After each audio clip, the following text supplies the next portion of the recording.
En net retrait avec un concurrent que je ne peux reconnaître pour l'instant. De la seconde ligne. Alors ça doit être le 14 peut-être bien. Non, le 16. Non, il est là. Il est là, il arrive aussi. Le 15 également. Peut-être le 13. Le Papillon, il est là. Le 12, Peter Williams. Bon, il arrive, tout le monde est là. À grandes enjambées. Très appuyé à 9,50 €. Peter Williams, un cheval en plein progrès ces dernières semaines, qui n'a peut-être pas montré ses limites encore.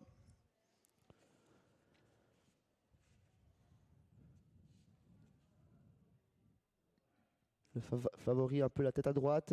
Il se redresse en ligne droite. Allez, les voilà partis dans cette course avec un bon départ numéro 5 Obana Esté en pleine piste. À l'extérieur, on retrouve Nicholson Vince et Lingot d'Or Cassé qui va sans doute se rabattre en tête dans quelques instants dans le premier virage. Il faut le passer ce premier virage, hein. Attention, pas aller trop vite. Il y a également le 6 Nick Nack Vreytout qui est très bien parti. Les rentrants aux avant-postes. Départ volant pour les rentrants, comme vous l'avez dit, avec le Lingot d'Or Cassé qui prend le commandement très facilement. Il montre toute sa vitesse de base, suivi par Jos Verbeek et Nick Nack Vreytout. Ensuite, c'est Obana Esté, accompagné par le numéro 7 Nicholson Vince, 5e position pour Papillon EV, l'un des premiers de la seconde ligne, accompagné par le numéro 15 Ninjo Super DC. Le favori se rapproche tout à l'extérieur, il contourne les autres. Ouais, on voit bien que le driver de tête reprend complètement avec Lingot d'Or Cassé et il attend les attaques. Les attaques, elles viennent avec le numéro 16 OSGis Lover, la casaque noire qui vient tout en dehors. Entre les deux, il y a Jos Verbeek avec Nick Nack Vreytout qui est dans leur sillage. Entre les deux, il y a plutôt le numéro 7 Nicholson Dims. Le 2 et le 5 viennent d'être disqualifiés. Changement en tête de course puisque c'est le favori qui va prendre le commandement dans quelques instants. Ce numéro 16 OSGS Lover, il prend le relais du premier animateur qui était Lingot d'Or Cassé. Ensuite on retrouve le numéro 6 Nick Nack Vreytout, toujours accompagné par le numéro 7 Nichols Dins. Côté corde toujours en rouge, c'est Papillon EV. On tente quelque chose à l'extérieur avec Ivoire de Duffel, suivi dans sa progression par le numéro 11 Naglodov.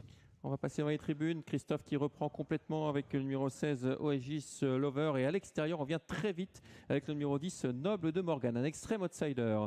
En troisième position, il y a Lingot d'Or Cassé avec également le 7 Nicholson 10, le 14 Ivoire de Duffel qui est mal embarqué là en troisième épaisseur et qui n'a personne devant lui. Dans son sillage, il a en revanche le 11 Naglodov, alors que là, Socardo M vient de se montrer fautif.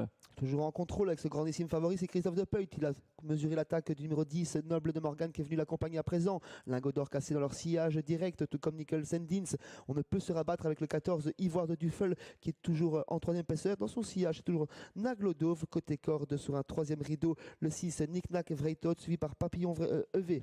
Oui, la ligne d'en face et ça va bien pour OSGis Lover qui résiste sans peine à l'attaque de Noble de Morgan. En troisième position, on a un petit peu de mal avec Lingot d'Or Cassé à coller directement à l'animateur. L'animateur qui redémarre sèchement. Ce numéro 16 OSGis Lover qui est bien parti pour signer un 5e victoire de rang. Picobello qui tente un effort tout en dehors de la piste et qui contourne ses adversaires, surtout le numéro 14 Ivoire de Duffel. En tête de course, c'est toujours le favori, mais toujours sous la pression de Noble de Morgan qui va très très bien. Lingot d'Or Cassé semble fatigué pour cette course de rentrée. En menant sa perte, Nick Nack Vreytout, Nicholson Dins ne peut accélérer également. Picobello pour les places. Ouais, Noble de Morgan qui va créer une énorme surprise, qui continue à attaquer l'animateur OSGS Lover qui prend néanmoins l'avantage. OSGS Lover qui va sans doute s'imposer. Noble de Morgan qui prend une excellente deuxième place. Incroyable ce Noble de Morgan aujourd'hui. Le 16 qui va s'imposer. OSGS Lover, deuxième place pour le numéro 10 Noble de Morgan. La troisième place sera jugée à la photographie entre le 12 et peut-être le numéro 9 Picobello. Ce sera serré. Hein. C'est bien ça, une nouvelle victoire pour ce